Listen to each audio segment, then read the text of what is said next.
Well, let's get started back. We're going to finish talking about Ozark legends and folk tales. Mostly Ozark folk tales is what we've got left to discuss, and we'll read a few of the folk tales. Before we do, we will take a look, and we're counting on Butch to identify our famous Ozarker of the day.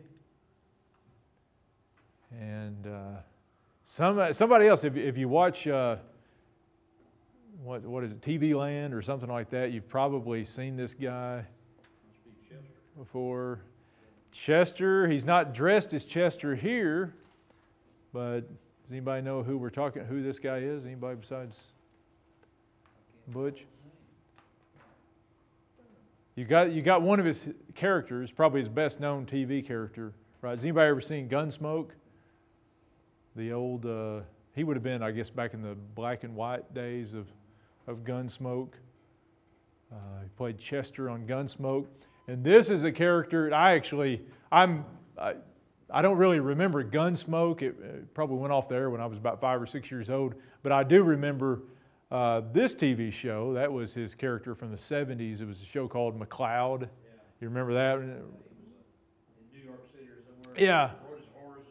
Yeah, he was a country. It was kind of Crocodile Dundee in the 70s. He was a country guy who was a detective or a cop or something in the big city.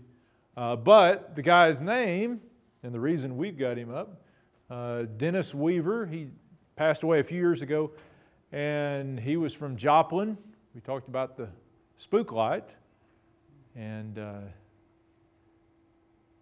Weaver was quite an accomplished guy. You can see there, for several years was a TV star from the 50s into the 70s, and even before that, he was quite an accomplished guy. Was a World War II veteran, and had been a college track star, I believe, at the University of Oklahoma.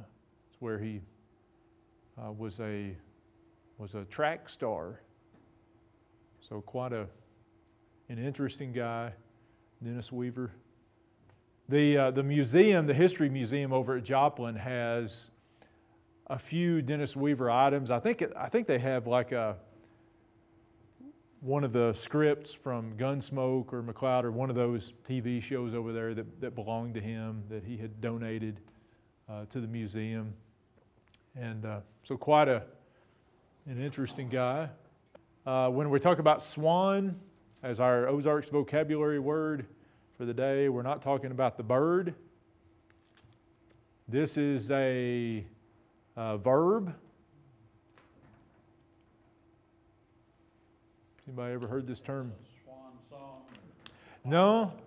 No. It's this as in someone saying, "Well, I'll swan." Anybody ever heard that? Yeah. I swan.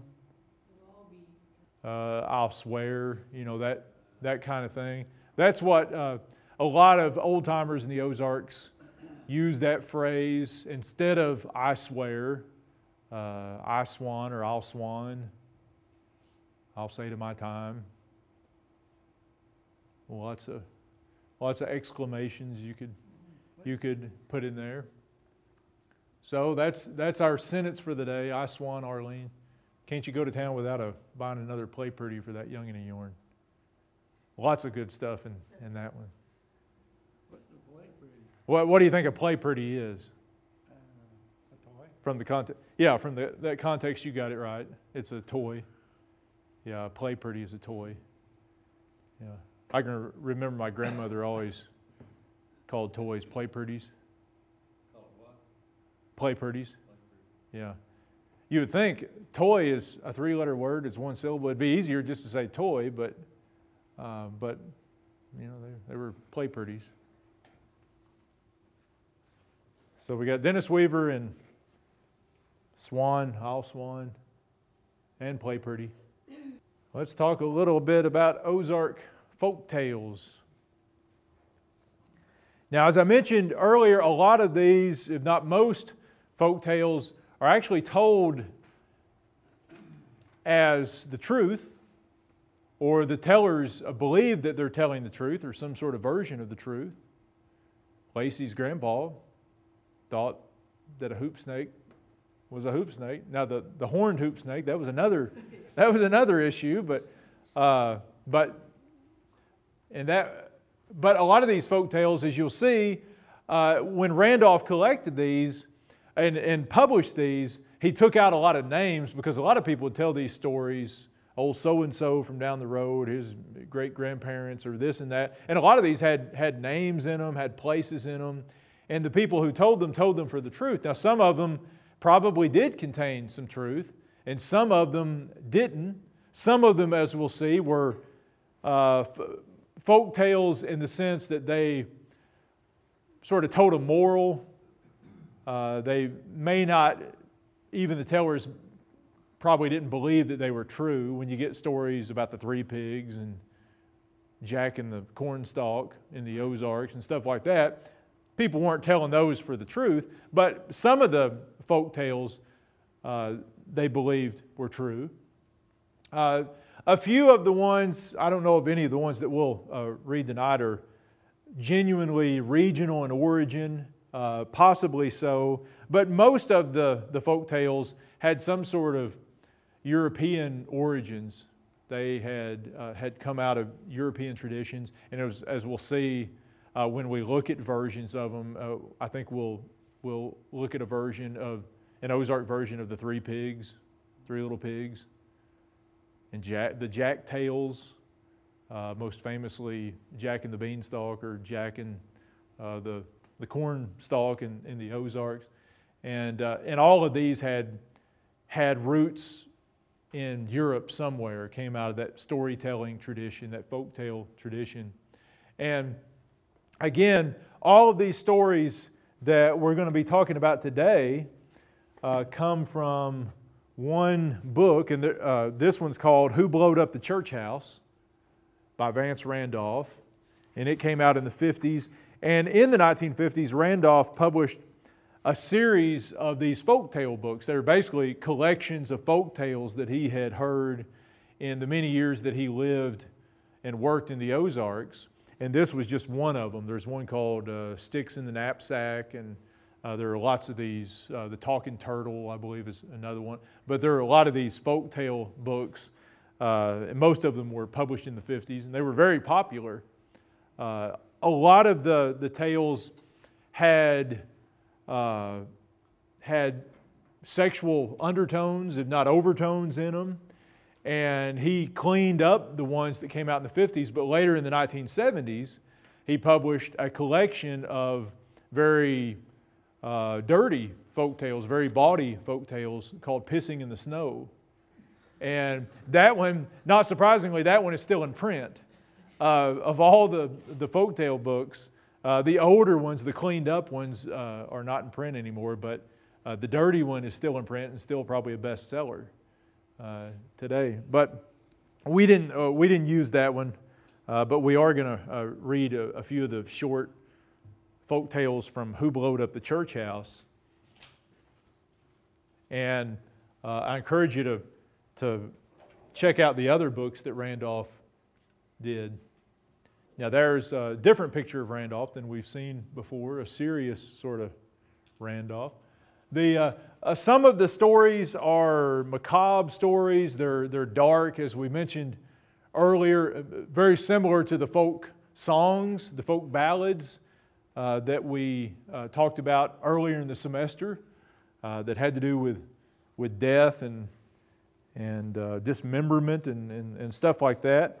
And we'll take a look at a couple of those just to give you an idea of what we're talking about when we talk about these folk tales. And to keep in mind that all of these stories were collected from people in the Ozarks. He collected all of these in southern Missouri or northern Arkansas somewhere. And in his collections, you can go to the back of the books, and he's got a little note section for each story that tells who he collected it from and where and the date and all that kind of stuff. And he will give you similar other stories that have been collected in the United States and in Europe and published and things like that. But this one's called The Boy That Fooled His Folks. And this is a very common theme, a motif that you'll probably recognize. You may not have heard a story exactly like it, but it's the kind of story that would show up in one of those old ballads and that kind of thing. It says, one time there was a man and his wife lived beside the river, and so they run a ferry. Sometimes travelers would stay at their house all night. They never had no children except one boy, and he run off when he was 10 years old, and that was a long time ago. So then one evening a young fellow come through town, and he stopped at a store. He was riding a good horse, and he wore good clothes and a white hat. He had a gold watch and chain and rings on his fingers. He says to the storekeeper, "Don't you know me?" The storekeeper says no, so then the young fellow told who he was and asked about his pa and ma. The storekeeper says they are all right and they are still running the ferry, same as ever. Well, the young fellow says he's going down there and stay all night. He says he'll not tell the folks who he is till tomorrow, and he'll give his pa and ma a lot of money out of his saddlebags. So then the young feller went off down the river road. A couple days after this, the old man that run the ferry come over to get him some tobacco, and the storekeeper says, "Well, you must be having a big time at your house now that your boy is home." Then the storekeeper told how the young fella had been there and how he was aiming to pass himself off for a stranger, and how he was so he could fool his pa and ma and give them a lot of money out of the saddlebags. The old man didn't say nothing, and pretty soon he went home. The next day the old woman killed herself, and they found her hanging to a rafter in the barn. Get a little dark at this point. The old man never amounted to much after that. Sometimes he would just lay under a tree all day. People come along and blowed the horn and wanted to be set across the river, but he didn't pay them no mind. Just before the old man died, he told the storekeeper how it happened. "It was my boy come to our place that night," says he, "but me and Ma didn't know him. There was gold and silver in them saddlebags, so Ma, she cut his throat and we buried him under the chicken house." I can imagine telling that one around the fireplace at night, to the kids. Yeah, maybe this is not exactly the prodigal son story, come back in welcoming arms, but there's probably some kind of message in that story. Maybe don't run off from home. Don't sneak around. Tell people who you are, that kind of stuff. I'm not sure. I'm just trying to search for some kind of moral in an otherwise dark and dreary story. But this is an example of one of the dark, macabre stories. This one is Little House on the Prairie light compared to Pennywinkle, though. Well, and that's a short one that we'll look at, if I can find it in here. Another one of the dark ones. One time there was a woman who got mad at her husband about something, so she killed their baby with a fire shovel. That's quite a first sentence to start off the story with. Then she skinned the baby just like a rabbit, and cut it up just like a rabbit, and cooked it just like a rabbit. When her man come home that night, she set the meat on the table. Him and her was not speaking, so he didn't ask nobody what kind of meat it was. He sat down and ate every scrap of the meat, and the woman sent her daughter to put the bones under a marble stone down by the spring house. Nobody said a word all evening, so pretty soon they went to bed, but they couldn't get no sleep. It seemed like something was a-crawling around in the house and crying. After a while, the man, he says, "Who's there? What do you want?" And then a little ghost hollered back, "Pennywinkle, Pennywinkle, my ma killed me, my pa ate me, my sister buried my bones under a marble stone. I want my liver and lights and whiny pipes, Pennywinkle, Pennywinkle." And when the fellow heard this, he got to thinking about what it meant. So after a while, he got out of bed and went down to the spring house and found the baby's bones under the marble stone. Well, the man sat there a while and whetted up his knife. Then he went back to the house and cut his wife's head off. The stepdaughter, she run away through the woods, and nobody ever did find out what become of her. The folks took the baby's head and skin and bones out from under the marble and put them in a regular little coffin and buried them in the graveyard. And that's the end of the Pennywinkle story. So these are stories he heard. These are stories that He didn't write them. no, he didn't make these up. These, Paraphrase them or- right, these are stories, and both of these stories have European origins. He was able to connect both of these stories with similar sorts of stories that would have been told in European folktale traditions. The type and folklorists who arrange these into types and motifs and all that kind of stuff, the type is actually referred to as "my mother slew me, my father ate me." I mean, there are enough stories that's a type of story. I mean, what were our ancestors doing anyhow? Aren't you glad to be in the 21st century? We're talking about how dangerous things are today, but I don't think we tell our kids stories like this. At least I hope that's not what the Disney Channel's doing, when it's babysitting our kids for us. I'm not sure. But that's, and then one more, and this is another one that has direct antecedents in European folktale tradition, if I can find that. It's called The Little Blue Ball, and this is the last, I think, really dark one we'll talk about. It says, one time there was 3 girls in a cabin, and the biggest one went out to sweep the front yard. A little blue ball rode off the roof and down the hill. So the biggest girl followed it and come to a great big house with a stranger sitting on the porch. He told her to sweep the whole house except one room, and he says for her not to look in that room. But of course she done it anyhow while the stranger was gone, and she got some blood on her leg. It wouldn't wash off neither, no matter how hard she rubbed it. There was a little dog come along just then, and the little dog asked her to give him some bread and butter. We got talking animals, so that adds a new element for us. But she says, "Get out, I won't give you no bread and butter." Pretty soon the stranger come home. He seen the blood on her leg, and he knowed where she'd been. So he cut her head off and throwed her in the room. Lots of head cutting off in these stories. The next day, the middle-sized girl went out to sweep the front yard, and she seen the little blue ball and followed it to the big house and got blood on her leg and wouldn't give the little dog no bread and butter. And when the stranger come home, he knowed where she had been, so he cut her head off and throwed her in the room. On the third day, the least girl, the smallest girl, went out to sweep the front yard, and she seen the little blue ball and followed it to the big house and got blood on her leg just like the other girls. But when the little dog come along, she give him all the bread and butter he could eat, and so he licked the blood off. And when the stranger come home, he didn't see no blood on her leg. So he married the least girl right away, and everything turned out fine after all. I'm not sure I would say it turned out fine after all, but whatever the storyteller thinks.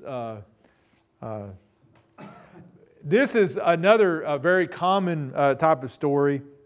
It's of the type called rescue of their sister. Now in this case, this Ozark version, the 2 deceased sisters are not rescued, obviously. In some other versions of the story, the sisters are only imprisoned until the young one comes and marries the stranger and saves them. Or in some of them, they're brought back to life magically when the young one does this. But again, that's a common enough story, a common enough theme that it's actually a type of story in that kind of European American folktale tradition. Not quite as, pretty dark, but not quite as dark. At least this one supposedly has a happy ending. Though today in the 21st century, we may have to strain to really see the happy ending in all of this. But a couple of good examples. I'll read just a couple of the so-called jack tales. And the jack tales are there's a whole genre of jack tales. There are books written about jack tales. And these have to do with a boy named Jack. It's not always the same character, but it's always somebody named Jack or whatever name that area typically uses. And they're stories like Jack and the Beanstalk that have Jack getting into some predicament. Sometimes Jack is foolish and does stupid stuff. In one of the cases we'll see here, Jack is just not a very smart guy, and it's a humorous story. And that's the first one we'll read is called Jack Couldn't Make No Change, if I can find the page number for it here.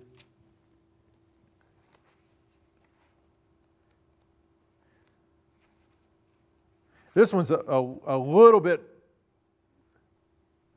This is a little bit longer, but it gives you an insight into Ozark humor, kind of a subtle kind of Ozark humor that's still very funny today, but it's a humor that you have to kind of pay close attention to and figure out what's going on. It says, one time there was a feller named Jack, and he heired a lot of money when his folks died off. He inherited a lot of money.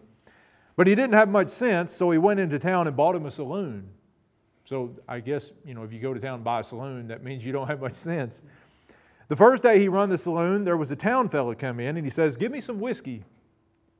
Jack set him out a glass of whiskey and says, that'll be 15 cents. But the town fella says 15 cents is too much, and he'll take three beers instead because beers only cost a nickel. So Jack poured the whiskey back in the bottle and gave him 3 beers. The town fella drunk the beers, and then he started out. Jack says, you owe me 15 cents for them 3 beers. And the town fella says, how do you figure that? Didn't I trade you the whiskey for them beers? Jack, he says, yes, but you never paid me for the whiskey. The town fella says, of course not, because I never drunk the whiskey. You poured it back in the bottle. I seen you with my own eyes, and I'll swear to it in court. And then the town fella went out the door. Jack, he sat there a long time studying about it and counting his money. He knowed he was 15 cents short, but he couldn't figure out how the town fella done it so slick. The next day, there was 2 town fellas come in, and one of them bought a glass of beer. He throwed a $1 bill on the bar, and Jack gave him 95 cents change. Just then, the other fellow says, here, I want a beer too, and both of them is on me. Give my friend his $1 back and take him out of this. And he throwed a silver $1 on the bar. So Jack give the first fellow his $1 bill back, and he give the second fellow a glass of beer and 90 cents change. So then the 2 fellows went on a talking and laughing, but Jack was counting his money, and he seen something was wrong. So he says, boys, I made a little mistake in your change. The town fellows thought about it a minute, and then one of them says, yes, you took a nickel out of my friend's $1, and you took a dime out of my $1. That makes 15 cents for the 2 beers, and 2 beers is only 10 cents, so you owe us a nickel. Jack begun to scratch his head again, and the town fellow says, oh, never mind, what's a nickel between friends? You can keep the change, he says. And then the 2 fellows went out the door, and he could hear them laughing away down the street. Poor Jack, he sat there a long time studying on it and counting his money. He knowed he was 95 cents short, but he couldn't figure out how them town fellows done it so slick. On the 3rd day, a town girl come in, and she says, I'm in a big hurry, and my father is very sick, and he sent me after a pint of Razorback wine, and it cost 75 cents. And she throwed a $20 bill on the bar. Jack handed down the bottle and give her $19.25 change. There must be some mistake, she says. I only give you a $1 bill. Jack looked in the drawer right quick. No, ma'am, it's 20, says he. The pretty girl opened her little pocketbook again. My goodness, she says, I must have pulled out Pappy's $20 bill by accident. Give me the 20 back and take the wine out of this. And she throwed a $1 bill on the bar. Jack gave her back the $20 bill, and out of the door she went. She was in such a hurry she forgot her 25 cents change. Jack stood there a minute with a quarter in his hand, and he says to himself, well, it is a shame to shortchange a pretty girl like that, but I am 25 cents ahead anyhow. And then he got to thinking and counted the money in the drawer again. He was $19 short. And this time, Jack seen just how the town girl done it, so he run out in the street to catch her, but she was plumb out of sight. On the 4th day, Jack sold the saloon back to the fellow he bought it from. 3 days of saloon keeping is all I could stand, says he. Them town people as nimble as a weasel and crooked as a barrel of snakes, and the women is worse than the men. In a couple days more, they would have got the gold filling out of my teeth, he says. So then Jack went back to the farm where he ought to have stayed in the first place, and that's the end of the story. So that's a Jack story.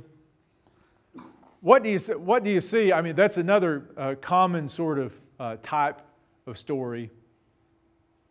What's the moral of that story, do you think? For people telling it in the Ozarks. Stay on the farm. Could be stay on the farm. That's where you belong. Could be something else maybe. Be careful in town.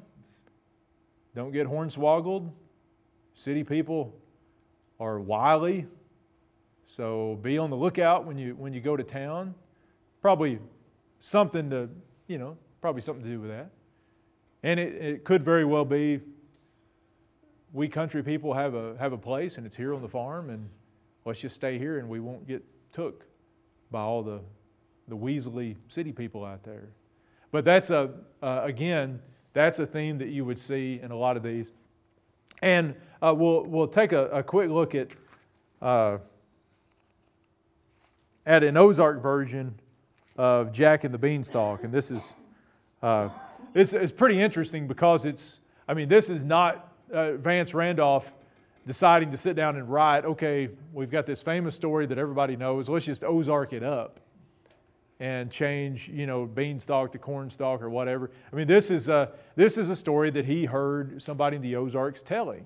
And this is back in the day before Walt Disney and cartoons came along and kind of reintroduced us to Jack and the Beanstalk. This was the version that you would have heard in the Ozarks. And it was called The Big Old Giant. One time there was a boy who found a dead crow, and the crow had a funny looking grain of corn in his mouth. So I don't remember a dead crow in Jack and the Beanstalk, but we start off with a dead crow here. It was big as a walnut and blue instead of yellow. So the boy planted it down by the big bluff and poured a hatful of stump water on it. Maybe spunk water. It could be used for that. Next time he come that way, the corn had growed up big as a tree with regular bark on it and blade fodder hanging down 40 foot long. The boy couldn't see no tassel on account of the trees on top of the bluff, and he couldn't see no ears on the stalk neither. He went home and told the folks, but they just laughed and didn't pay no attention. So finally he says to himself, I'll go back and climb that there cornstalk if I never see the back of my neck. I'm not really sure what that phrase means, but it sounds like a good phrase. Well, he clumb and he kept on climbing right on up past the top of the bluff, but there wasn't no ears on the stalk yet. He got so high up he couldn't see nothing but clouds. After a while he come to a big pasture, so he got off the cornstalk to look around and stretch his legs. So we got a cornstalk, a pasture. This is the Ozark version. The grass in that pasture was 10 foot high, and there was buckbrush in it bigger than apple trees. Pretty soon he seen some monstrous big sheep. There was one old sheep had a fine brass bell on it, about the size of a molasses barrel. We don't know how big a molasses barrel is, but it's pretty big, I can imagine, on a giant sheep.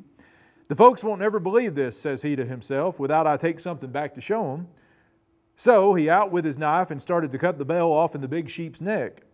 It took a long time to saw through the leather strap, pretty near a foot thick, but he finally done it. The bell was too heavy for him to lift, so he rolled it along on the ground and it kept a-ringing. Just as he got to the edge of the big pasture, the boy heard a terrible loud hollering, and here come the big old giant that owned them sheep. He was maybe 30 foot high, and he was a waving a club big as a saw log. Well, when the boy seen this here giant a-coming, he just rolled the bell over the edge, and then he jumped onto the big cornstalk and slid down. The big old giant throwed the club, but it missed him. The boy was pretty near to the bottom when the old giant jumped on the cornstalk and started down after him. Just as the boy lit on the ground, the cornstalk broke off, and the old big giant come a-roaring down the mountain and busted open like a rotten apple. By the time the boy's folks got there, the big old giant was dead, and that was the end of him. The folks got the neighbors to help, and they went out and buried the big old giant in the night and never did tell no outsiders so as to keep down scandal. Not sure why they were worried about a scandal, but next winter, every family for miles around showed up with quilts and lap robes and saddle blankets made out of some mighty funny-looking wool. Nobody in the country ever seen cloth like that before, and the old-timers all say them things was made out of the big old giant's britches. Some berry pickers found the big sheep bell 4 miles up the creek. The boy's pappy wanted to put it in the new church house, but the preacher says a bell like that was not made with human hands, and maybe it was the devil's work. And he says good Christian people better not ring that bell because who knows what might come a-running. So they just left the big sheep bell there in the brush where it fell, and it's still laying there to this day. So I like that version. That's a pretty exciting version of Jack and the cornstalk. So, but it's there are several of the Jack tales just in this one volume, and they were very common in the Ozarks when Randolph was collecting these stories, mainly from the 20s into the 40s is when he was collecting these stories. So it's been a long time ago, but we like to think that some of those stories survive in the oral tradition out there somehow. The hoop snake story survives. Some of these stories probably survive, and maybe some of the Jack tales. Now there were other stories as well. A lot of the Ozark Folktales were humorous. Probably most of the stories in Who Blowed Up the Church House and the other books that Randolph published were humorous stories. And as dark as the Macabre stories were, you've got to think you need about 3 humorous ones just to balance one of the dark stories out, with babies being skint and that kind of stuff. But a lot of them were funny, and a lot of the funner ones to read. Now, these two, She Always Answered No and Little Abe and the Scalding Barrel, are examples of humorous stories that have European origins. The types are common in European folktelling tradition. They both also have sexual connotations, and we'll read Little Abe and the Scalding Barrel just because it's kind of typical of a lot of these stories. And as Randolph himself points out in his book, a lot of the stories he collected he wasn't able to publish until the 70s. Until after the sexual revolution and after things had kind of loosened up in society. And so this was one of the cleaner versions. One time there was a fellow they called Little Abe, and he used to go see other men's wives while their husband was not home. This is a very common theme. Men sneaking around, women sneaking around on their spouses. One night he heard somebody open the gate, and the woman says, "That's my old man." Abe knew he would not get out of the house in time, so he hid in the scalding barrel. When the man come in, it was not the woman's husband, but just another fellow tomcatting around, and his name was Big Jim. So this woman apparently just invited anyone in who came down the road. Abe sat in the barrel, still as a mouse. He could not see nothing, but he sure heard a plenty. After a while, the gate slammed again, and this time it was the woman's husband sure enough, and he walked right in. Big Jim spoke up and says, "Howdy, neighbor. I just come over to borrow your scalding barrel." The woman's husband did not like the look of things, but he says, "All right, Jim, there it is over in the corner." When Big Jim picked up the barrel, he took note it was mighty heavy, but he figured this wasn't no time to argue about the heft of a scalding barrel. So he just took off with it and never did stop till he was pretty near a mile down the road. "My goodness," says he, when he finally had to sit down and rest a minute, "I sure did get out of that mess mighty slick." About that time, Little Abe come a-crawling out of the barrel. "You sure did, Jim," he says, "and I didn't do too terrible bad myself." So that's, again, that's a very common story. You look at a lot of these folk tales, and we've got people being killed off, babies butchered, lots and lots of cheating spouses and stuff like that. And, it just makes you wonder about our ancestors. What in the world was going on back there? We tend to think of them as sort of buttoned down, life was boring, not much going on. But the folk tales tell a different story than a lot of that. She Always Answered No is a very common type of story where a dad tells his daughter that to answer every time a boy asks you a question, say no. And so we kind of know what that's about, and it's about a young man who's trying to court this girl, and she keeps saying no to everything he asks, and he goes and seeks advice from this woman who basically teaches him how to trick the girl, and he asks her questions that she shouldn't be saying no to, but she does anyway, and the end result is they end up getting married, and the guy says, well, if he's smart enough to trick my daughter in this way, then he's probably going to be smart enough to be a good husband. And you see several versions of that kind of story where the girl is tricked, or the father is convinced by his daughter's suitor that he's suitable because he's smart. He's kind of outsmarted the farmer, or he's outsmarted the girl, or something like that. And I thought we'd look at a couple. We've talked about some of these folk traditions.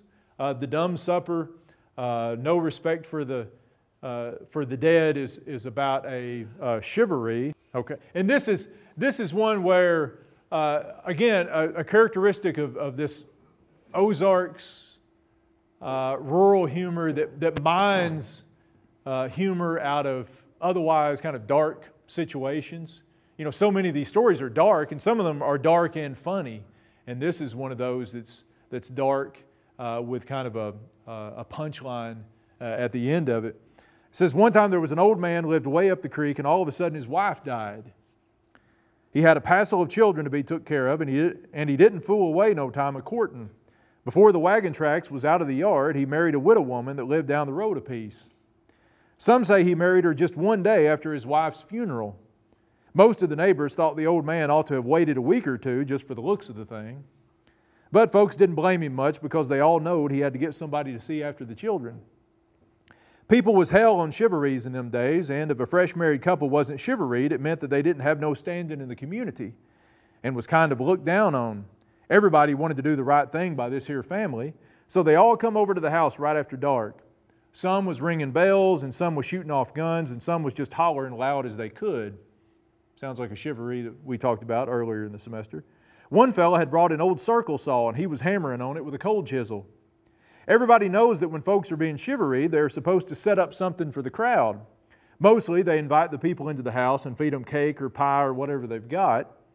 Lots of new married couples have chicken and fixings cooked up and a fine table all set for the chivalry party. And sometimes the husband has got a jug of corn squeezins hid somewhere outside where the men folks can take a little snort just for luck. And maybe there's a fiddler in the crowd so they can have a regular square dance right then and there. Anyhow, at least a couple can do is pass out candy and cigars or something like that. This old fellow was pretty well-to-do, but he was terrible close with his money. And he was not in no mood for jollification anyhow, because of one thing and another. Jollification, that's a good one, isn't it? Pretty soon he come out on the porch in his nightshirt looking mighty sour. "What's the matter with you folks?" says he. "Ain't you got no respect for the dead?" Well, sir, that chivalry party was so set back, they didn't know what to do. You could have heard a pin drop. Finally, they took their guns and cowbells and walked out of the old man's yard. The fellow that fetched the circle saw just left it a-laying there and shuffled on after the other folks with his mouth open and the cold chisel still in his hand. There wasn't a word spoke till they got away down the road. Then somebody began to giggle, and a minute later they was all laughing like fools. Some folks say you could hear them hooping and a-hollering clear over to the new highway. It all happened a long time ago, but there's still a few old-timers around here that ain't forgot that chivalry. Again, this is the storyteller. He's telling this as the gospel truth. And they'll bust out laughing to this day when something happens to put them in the mind of it. So, again, it's a very subtle kind of humor. Ain't you got no respect for the dead? The old widower says, you know, one day after his wife's died, he's remarried. But this is, again, pretty typical of the kind of humor. The Dumb Supper is not a humorous story. It's kind of an ominous sort of story where, remember we talked about the Dumb Supper where the girls would prepare a meal, and the idea was that you would see some sort of vision or apparition of the man that you would marry. And this particular Dumb Supper and this story could have been found in a lot of different places. They see this apparition of a guy in a cowboy hat with spurs and breeches tucked into his boots, you know, cowboy apparition. And one of the knives from one of the table settings was missing when they turned the lights back on. And years later, one of the girls ends up marrying this cowboy from the Indian Territory, and eventually he stabs her and kills her with the knife that went missing that night from the table. But that was, again, kind of a scary, spooky ghost story. And you notice that women are usually getting the short end of things in these stories. It's usually women getting killed or killing their babies or something like that. Getting their heads chopped off, you know, that sort of. And now he collected these stories from both men and women. And one of the things that Randolph points out is that men and women both told folk tales, but the tall tale tradition was almost exclusively a male tradition. What Randolph found was that most women that he met in the Ozarks considered tall tales just to be silly. That's stuff that men do, crazy stuff, and that really didn't fit into women's idea of humor. But women did tell folk tales, and he collected these from both men and women. But again, all of these had some sort of origins, European origins. Now, there are some of these that could have been local tales. One about a local man from southwest Missouri who gets elected to the state legislature and goes to Jefferson City and falls asleep during one of the debates and wakes up thinking that they're still on a previous topic when they moved on to a new topic and a new bill, and what he ends up doing is basically standing up and making an impassioned speech defending prostitutes, not knowing, he thought he was defending people who seined fish, and if you know what a seine is, a net that you pull through a creek or a river. But that one's meant to be funny, and I don't know if there was really a Deacon Spurlock who went to Jeff City or not. Another one, the tourist that went too far, and this one actually references Salcoon Mountain.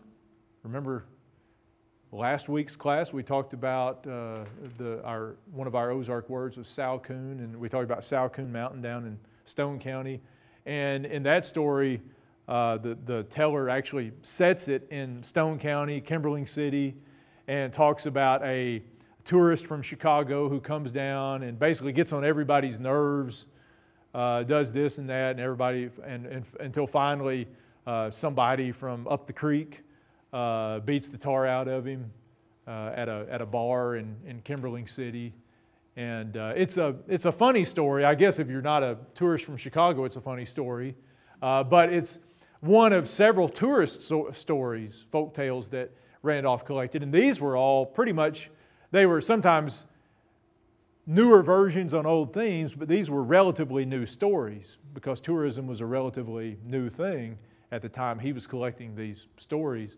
And then there are some other common story types like the Three Little Pigs, the Three Wishes, all of these kind of folk tale types that we're familiar with.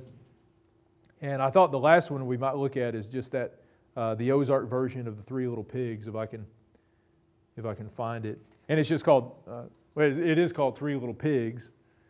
And again, just to show you that in the 19th century and into the 20th century, different regions, even different subregions within the Ozarks had their own varieties, their own versions of these popular folk tales that we all know. Today, in our more homogenized society, we all kind of we inherit the same stories because we're reading the same little golden books or watching the same cartoons, and we get these stories from Bugs Bunny or Walt Disney or whatever. But in these days, you would have found a variety of stories that were all related.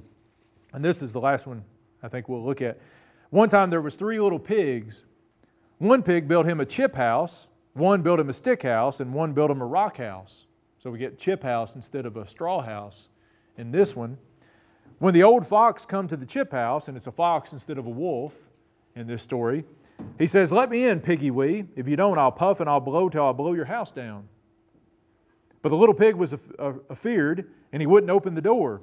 So the old fox, he puffed and he blowed till the house fell down, and then he ate the little pig up. The next day, the old fox come to the stick house, and he says, "Let me in, piggy wee. If you don't, I'll puff and I'll blow till I'll blow your house down." But the little pig was afeared, and he wouldn't open the door.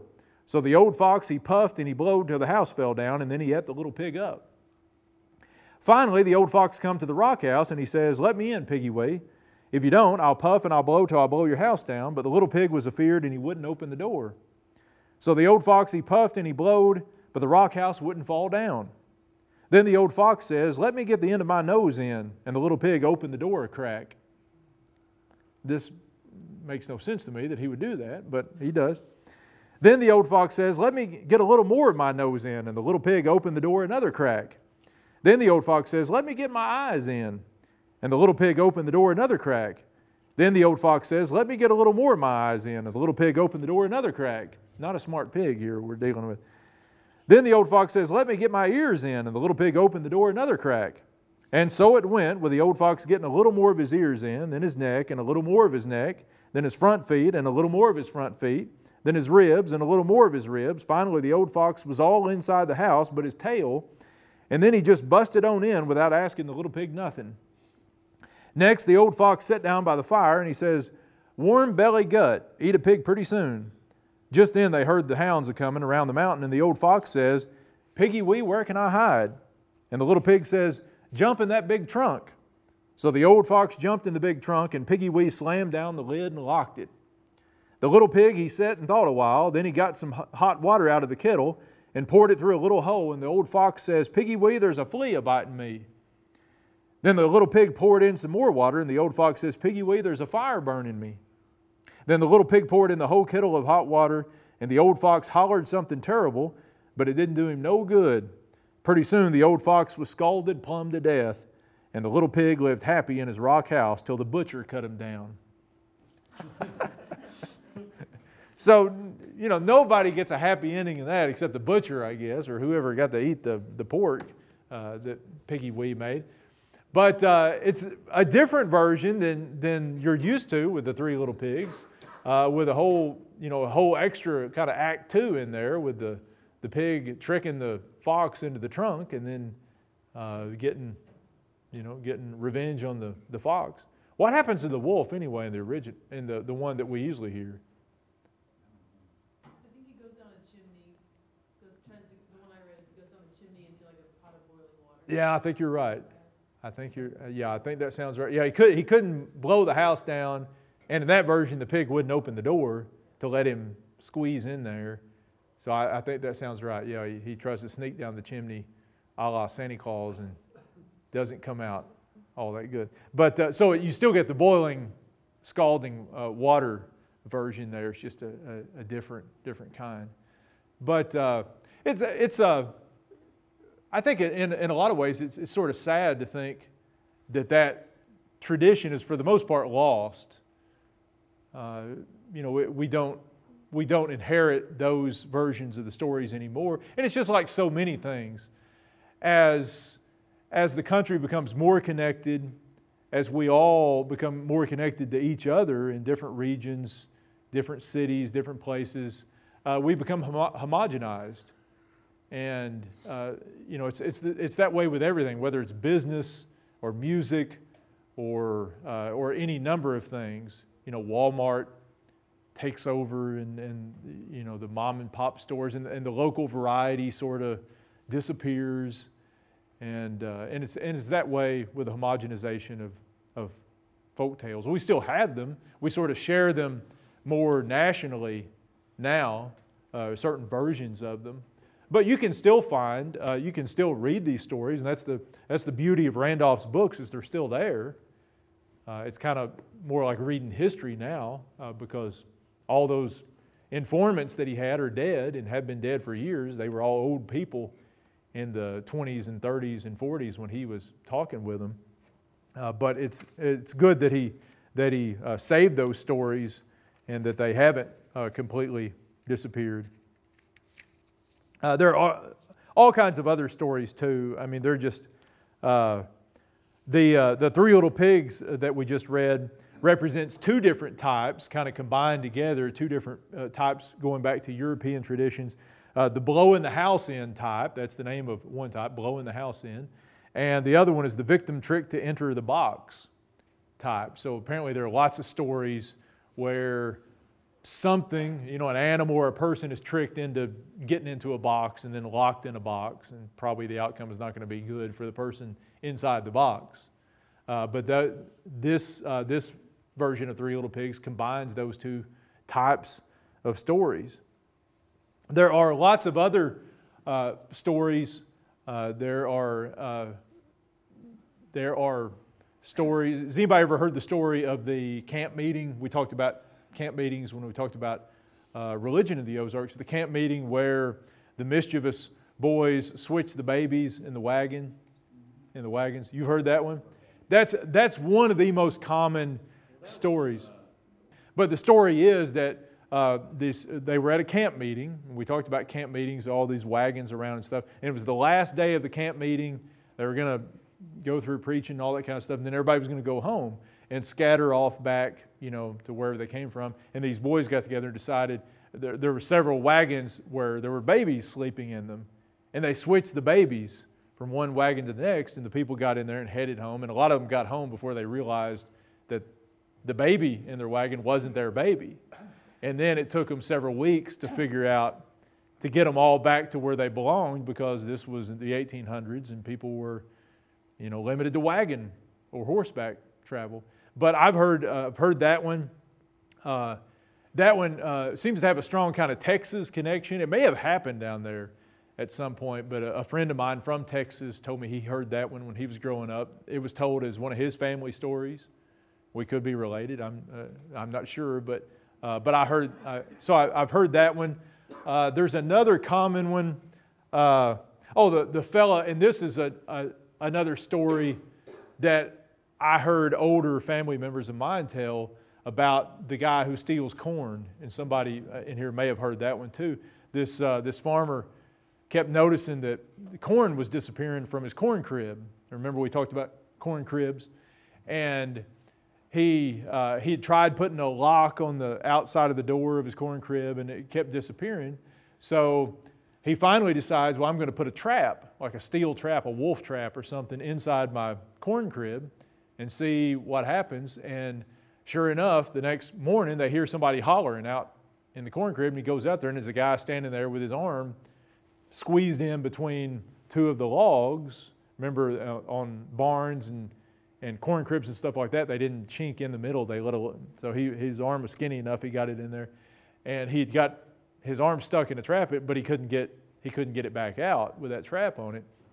And the story goes that the farmer, the story in Randolph goes that the farmer invited two of his neighbors over, and they sort of talked it over, and we're having a conversation as if the guy wasn't even standing there. What do you think? Who do you think's been getting the corn? All that kind of stuff. It's a little funnier. The story that I heard, which is the end of that story too, is that the farmer, instead of whipping the guy or taking him to the sheriff or something like that, takes him inside, feeds him breakfast, goes back out after breakfast is over, fills up a big sack of corn, gives it to him, and sends him on his way, and says, I don't think I'll be missing any of my corn anymore. And the guy gets the message and cleans up his act and all that kind of stuff. And that's similar to the version in Randolph as well. And that's another family story that I heard as a family story. I don't know, who it happened to. It probably happened to somebody somewhere, and then it became everybody's family folk tale for a while. So it's just one of many stories like that you hear that are still floating around in some families. And we don't have time to go into really any of these, but one of the things I'll just mention is that there are common topics.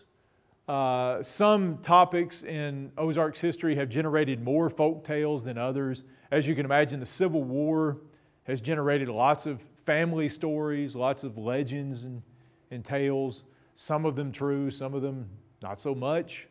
Some of them probably, a combination of truth and legend. Lots and lots of Indian legends in the Ozarks. And even in Randolph's books, there are several of the folk tales that have to do with Indian legends. And lots of lost treasure stories. That's a favorite in the Ozarks. And that's a lot of the lost treasure stories are still around. And that's just a favorite human story, the story of lost treasures. I mean, that goes way back into European origins as well. The fascination with wealth, you know, coming upon this great wealth. In the Ozarks, sometimes the lost treasure dates all the way back to De Soto and the Spanish explorers. Sometimes it's Civil War related. Somebody, some Confederate officer had a cache of gold or something and buried it in a cave somewhere and then got killed. There's the legend of the Yoakum silver down in southwest Missouri, the cave where the Yoakum supposedly made their silver dollars, their counterfeit silver money, and then it caved in and nobody knows where it is. And so you get lots of those lost treasure stories. When I was a kid, there was a guy who lived somewhere in our county, at least I remember people talking about him, who apparently didn't seem to have any job. He just spent his time looking for some kind of lost treasure that he thought had been hidden in the hills along White River somewhere. And who knows, he may have found it and snuck off in the night somewhere. I don't know whatever happened to the guy. But other stories, a very common story involving a real life animal, not a hickle snoopus or a bing buffer or anything like that. The story of the baby snatching panther, or painter, as Ozarkers would have called the panthers. And these, again, are cougars or mountain lions that people in the Ozarks called panthers.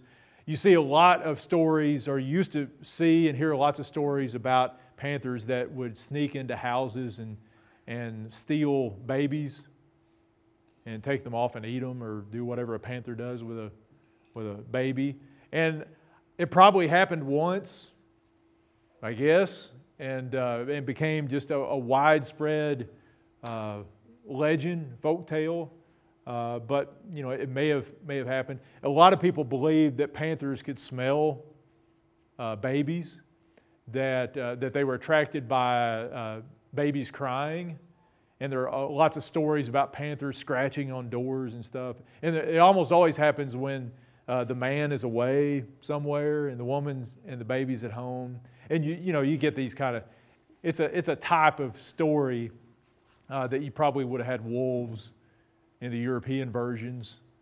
In the Ozarks, you replace wolves with panthers, just as we replaced the wolf with a fox in the Three Pig story.